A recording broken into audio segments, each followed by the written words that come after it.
Yo, Crave Coders! Welcome to the HTML tutorial for beginners number 6 of What's in the Head section part 1 in Crave Coding.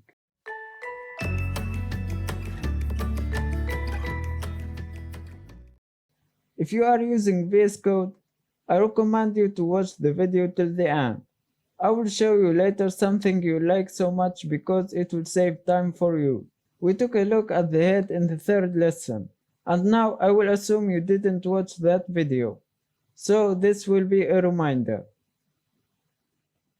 The head contains information about the page. Also, the head can be used to identify the language of the page, and it can contain the title of the page.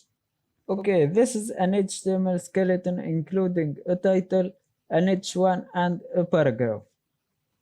I will arrange the elements inside the head that I will create soon. What is meta?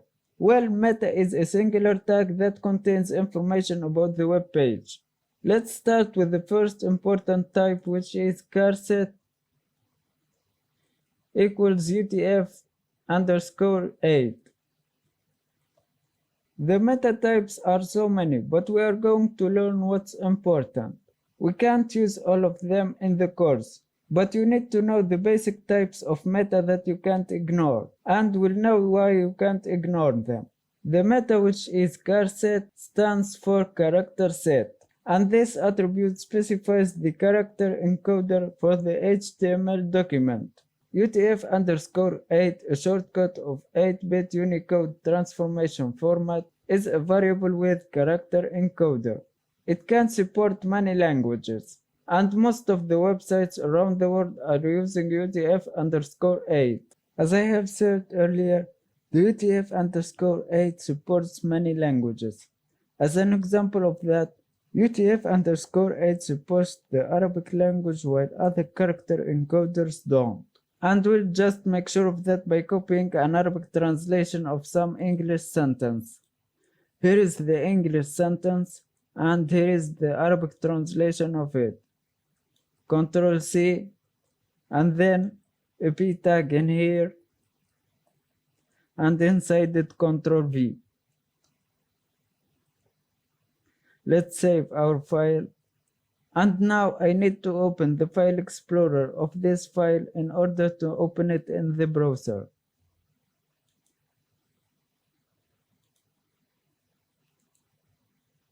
Reveal in file explorer. And here it is.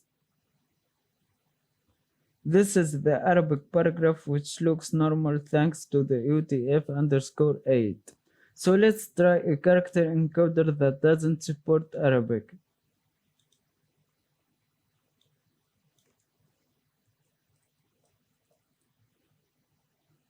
Well, this is the character encoder that won't support Arabic. Let's see our Arabic paragraph in the browser.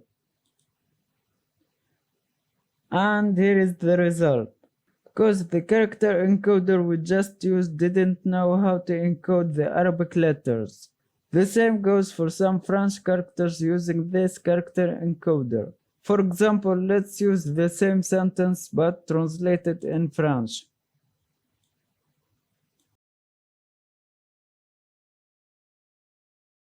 Ctrl C.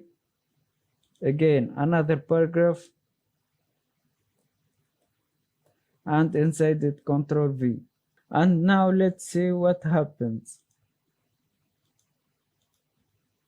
And that's what has happened. The special French characters weren't able to be encoded. That's how important the character encoder UTF underscore 8 is. And now let's clean our work.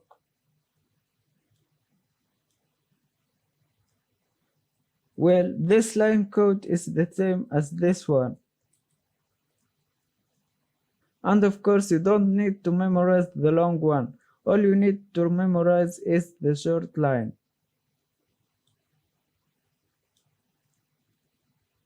We have another meta, which is meta name equals description.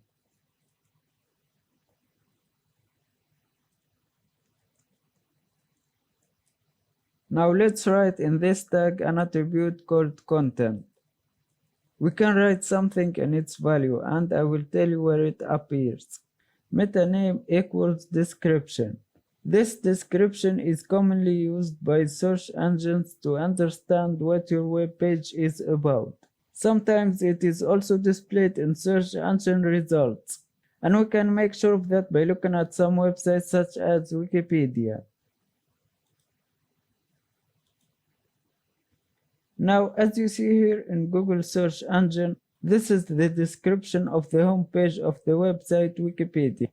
Wikipedia is a free online encyclopedia created and edited by volunteers around the world and hosted by the Wikimedia Foundation. Okay, don't forget what I've just read, because now I'll enter to this website. Right click on it and then click on View Page Source. This is the source code of the home page Wikipedia. And here is the description. The content has the same words as we saw in the search engine. Also, you can see here in the fourth line, meta charset UTF_8. We also have an important meta, which is meta name equals viewport. But we will get to that a couple of minutes later. And now let's see the source code of another website called Bootstrap.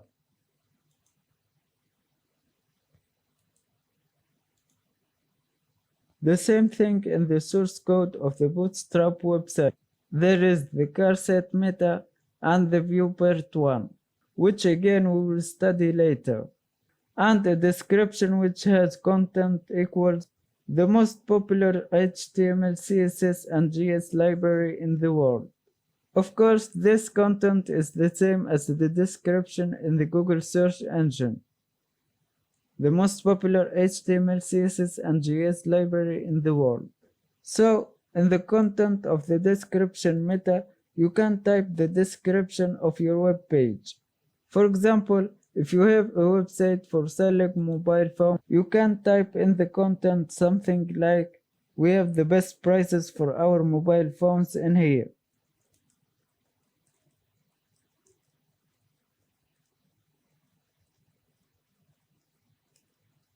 So that when someone Googles your website, he finds this as the description of your website. Of course, this is just an example.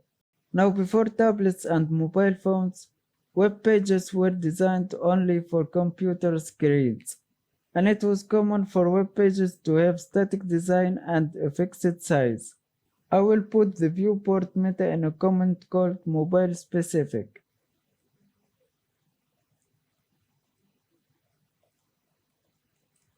So let's explore what the meta tag with the type viewport is.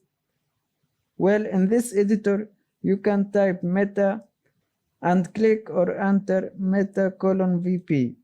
And here is the viewport meta. If you want your website to look nice in your client's mobile, then you need to write the viewport meta, or else almost everything in your web page will look small and uncomfortable. Imagine if you have a web page with an image and a paragraph inside it. I am going to show you how your web page will be viewed in a mobile device with and without the viewport meta. So this is the web page without the viewport meta, and this one is with the viewport meta. I can tell now that you have noticed how much different they are. This one is readable and good looking, but the other one isn't. Now this viewport meta tag has a content attribute. So let's explain its value.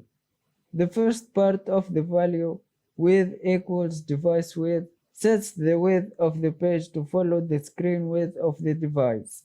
For example, to make the width of an image in your web page follow the screen width of any mobile device, this width equals device width is required.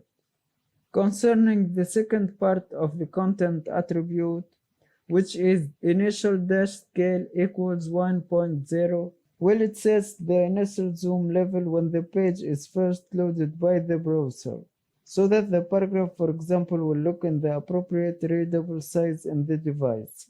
And now let me show you the time-saving thing that I have told you about in the beginning of the video. From now on, you don't have to manually write the HTML skeleton. Alright, all you have to do is write HTML:5.